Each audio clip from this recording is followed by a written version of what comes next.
one of the things that stands out in my mind a lot is the Vietnam War. It lasted a very, very long time, was very, very horrible. And was in many respects quite traumatic because there was a huge movement that opposed the war, and yet our democracy couldn't respond. The war just kept grinding on and on and on and on. But also, there was a long period of the Cold War with the Soviet Union where we actually came close to a nuclear exchange, over Cuba at least. Some people who have been in the government and in the know claim we came close more times than Cuba that most people don't know about, and I don't know about them. But at least it's public that at the time of the Cuban Missile Crisis. So obviously friends were very concerned about, the breakdown of understanding between the people, between the government of the Soviet Union and the government of the United States, and we all worked hard to foster citizen-to-citizen exchanges between these two countries. So the Cold War with the Soviet Union, the Vietnam War, and then all of these things, when you really get concerned with the peace testimony, obviously you get concerned with what are the roots of these conflicts? What is underneath all this danger? Why are we living this way? And unfortunately, what you discover as you delve into the roots is that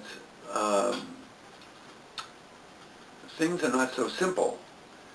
And while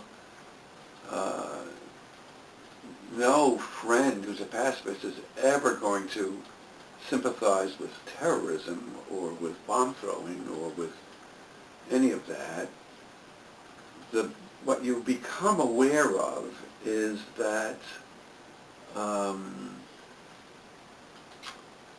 the role that the United States has played in the world is one which most citizens are unaware of, and which can contribute to this alienation more than we think.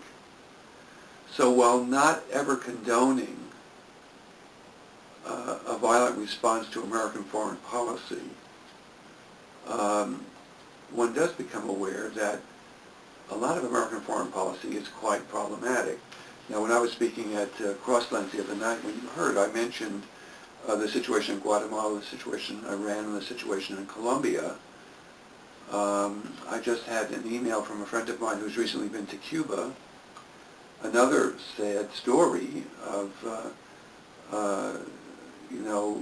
misguided American policy, which in a sense blew up in our face by resulting in a hostile regime being established there.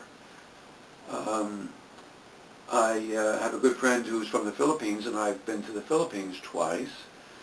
And fortunately, the Philippines are not unfriendly to the United States, but they have very good reason to be because,